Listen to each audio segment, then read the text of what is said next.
understanding Acts 15 and Amos 9. Giving all praise to Yahweh Hashem, Yahushua, Hashem, Kakwadash. I'm going to put this up raw. This is a video that was put up a couple of days ago by Vocab Malone's page, entitled Sakari, Hebrew Israelite, the interview.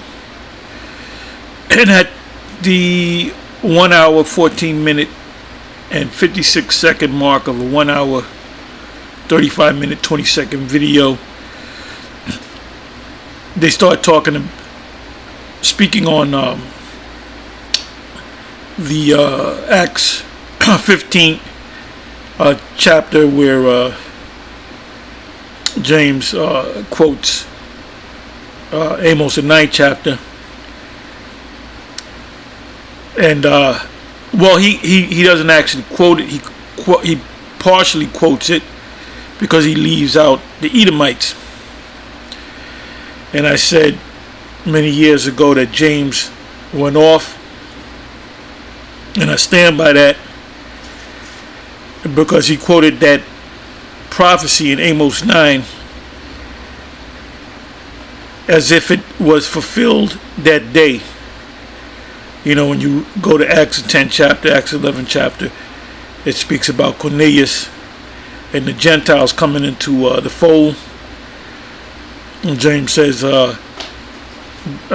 Peter at first did visit a Gentile to bring out a people for his name, and he quotes Amos 9 as if that was a fulfillment of that. The fulfillment of Amos the 9th chapter will come when the kingdom is established. And when it speaks about Edom, the word there, key word, is possess. And we're going to look at the word possess. We're going to go into the Hebrew word. The word is Yashar, I believe, but we'll check it out. So let me let you hear or listen to the infamous Vocab Malone read Acts the 15th chapter, and then I'm going to go into Amos 9. Alright, keep on going. Oh, so you're saying you had these questions about Acts chapter 15. Let me read it for everybody real quick. Here's part of Acts 15. I'm going to start in verse 12. The whole assembly became silent as they listened to Barnabas and Paul, telling about the signs and wonders God had done among the Gentiles through them. When they finished, James spoke up. Brothers, he said, listen to me. Simon has described to us how God first intervened to choose a people for his name from the Gentiles. The words of the prophet are in agreement with this, as it is written. What he just read was,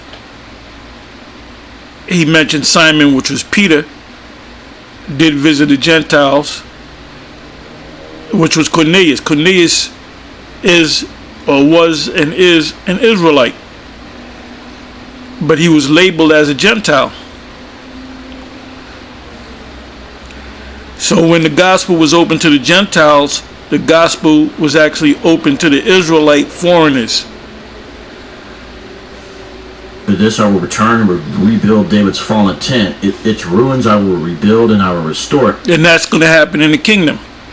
When Esau goes down, well, the kingdom, David's kingdom, or the tabernacle of David, will be fully established. It's being built right now, with us going out on the highways and the byways and so forth and doing the sit downs. That's the bricks you're putting. You're building this kingdom through the power of Yahweh by Hashem Yahushai. So the complete building of this tabernacle, the tabernacle of David, is when Esau is destroyed. After the missiles come, after this place is destroyed, and a new kingdom is established, which is Yahweh's kingdom. Under Yahweh is Yahushai. And then the physical king on the earth is, you're going to have many kings. A nation, a kingdom of priests. But the number one king will be King David, coming back into power. So let's listen to a little bit more. That the rest of mankind may seek the Lord, even all the Gentiles who bear my name, says the Lord, who does these things known from long ago. It is my judgment, therefore, that we should not make it difficult for the Gentiles who are turning to God. Instead, we should write to them, telling them to abstain from food. You heard that? For the Gentiles returning to God. When you return, that means you were part of something, you left it, and you returned. So it's so that right there, it's not talking about the actual Gentiles. It's talking about Israelites who once knew that they were Israelites.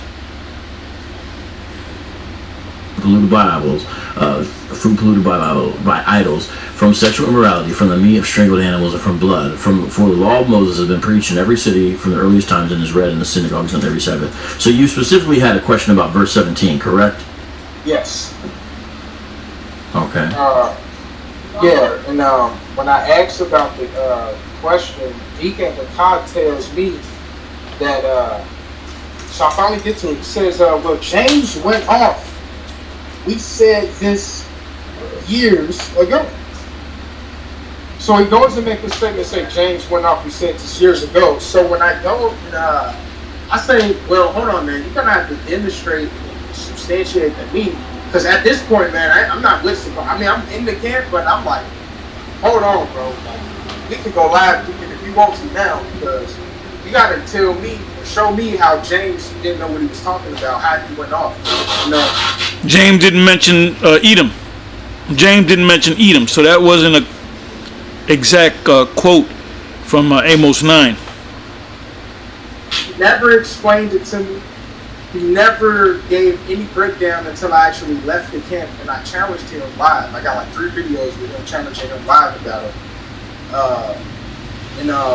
He what was his answer? Yeah, James went off. And it trickled down to that, to the King Agrippa debate that me and Deacon had. He admitted that he was going to have to critique some doctrine. That's when Alazar got on there and cussed him inside out. King Agrippa and Vocab had spoken about this in the past. The conversation that Paul had. In the kingdom of heaven, King Agrippa will be a slave, okay? No matter what was said, he's going to be a slave. He said, thou almost madest me a Christian. However he said it. Let's listen to a little bit more. See, these guys don't understand the scriptures, man. Explaining how I didn't know the book of Acts, but your boy Deacon just conceded and said he was going to have to make some critiques to the doctrine, which I have footage of that as well. Hey, how did he say it exactly? Because you have a pretty good impersonation. Which one, the Deacon or? No, of Alazar. When he came on, he was upset. Yeah, he got on there and talking about some, man, I can't. He busted in there and talking about some. So mind you, Deacon done conceded with the doctrine. He done admitted he might be wrong. We patching it up, talking about some Shabar, we love you. That's how it ended up. Shabar, we love you, man. All praises. And Alazar comes like a devil to steal what was sown. Oh, hell no. I can't believe y'all let this dude lie on the Bible like that. He still don't know what the he is talking about. He still don't know. Oh, man. Like, you know what I'm saying? Coming there, tripping. He's telling Deacon, I can't believe y'all let this nigga lie on the book of Acts. He still don't know what he's talking about. And you're doing a pretty good job of self-censoring yourself too. You know, it sounds like a real audio cut. You got some skill right there, bro. And it's like, bro, are you kidding me? Like, out of all that just came out, you get on there yelling and screaming like that. Like, I got the footage that we can run back tomorrow. Of Deacon conceding, of Alazar coming there. I'm talking about being up roomy, bro. I had people calling me saying, bro, it was the sisters class too. And somebody sent me the link telling me to jump on live and deal with this. So I got on there and we patched it out. And people called me like, bro, my mom was watching that feed. And you on there cussing another brother out. Mm-hmm. That's crazy. Like, you don't even care, Alazar, about the thousands of people that are watching. what's this doing to them in their life? You know what I'm saying? Nah. Everybody is a zombie. Anyway, let's go to Acts. I'm sorry, let's go to Amos. Amos 9 verse 11 and 12. It says in the heading, the restoration of Israel. It says, in that day will I rise up the tabernacle of David that is fallen, that is yet to come, and close up the breaches thereof. He's going to bring all the tribes together, the kingdom, the kingdom back together. And I will raise up his ruins, and I will build it, and I will build it. So raising up your ruins is when a house is brought down and destroyed, brick by brick. What they're going to do is they're going to take each brick and put the bricks back together. That's the reincarnation right there. It said, and I will build it as in the days of old. Now, it's not so much talking about a house or a castle or a building. It's talking about the people. Now, listen to this, 12th verse. That which James, by the way, did not mention anything about Edom. So he went off on that. He didn't mention nothing about Edom. It says that they may possess the remnant of Edom and of all the heathen which are called by my name, saith the Lord, that doeth this. 13 verse. Behold, the days come, saith Yahweh, that the plowman shall overtake the reaper. The plowman represents the slave. The reaper represents the one that benefits as to what the slave does. He builds things, he plants things, he picks things for the reaper, which is the super rich, Esau. And the treader of grapes, him that soweth seed, and the mountain shall drop sweet wine, and all the hills shall melt.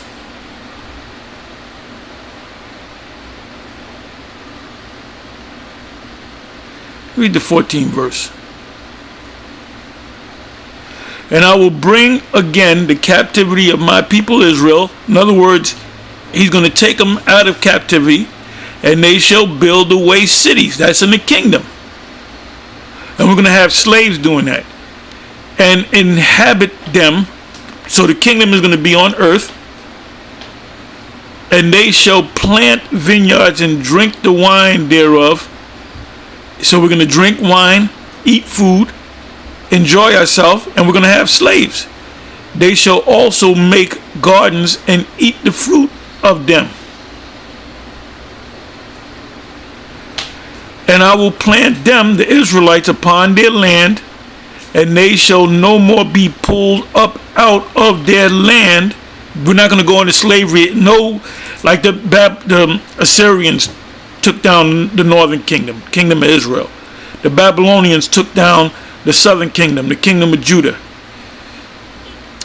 So, when you go back to the history of Israel, we were taken down by other nations. So, we're not going to be taken down by other nations because we're going to be in the kingdom. Our kingdom is going to be an everlasting kingdom. The kingdom shall be not left to other people, meaning the nations. Daniel 2. And I will plant them upon their land, and they shall. So that's going to be the capital. The orders are going to come from Jerusalem, from Israel. And they shall no more be pulled up out of their land, which I have given them, saith the Lord, thy power, thy God.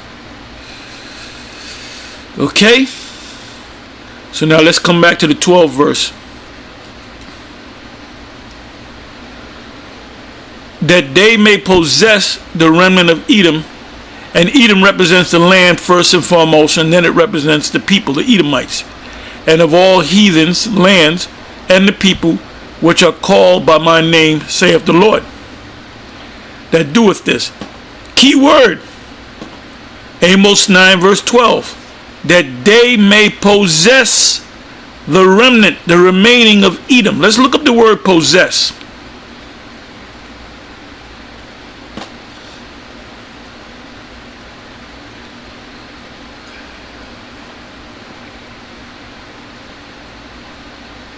The word is yarash. And what does it mean?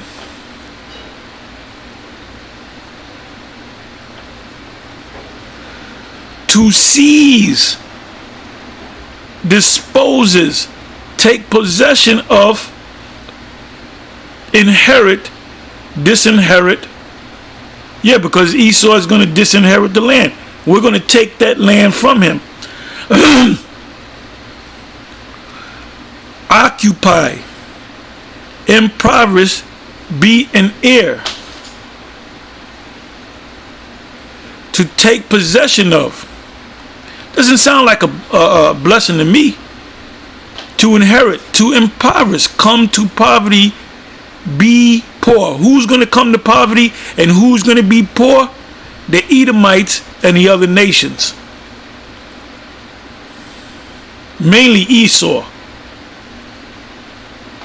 Because in other nations, they're going to plant and do things, but they're going to be under us.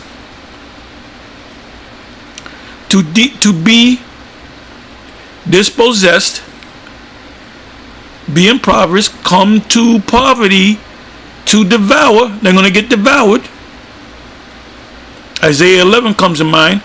To cause to possess or inherit, to cause others to possess or inherit, to impoverish, to dispossess, to destroy, bring to ruin, disinherit. What does it mean, bring to ruin? Esau will be brought to ruin. Anyway, with that, I'm going to say shalom.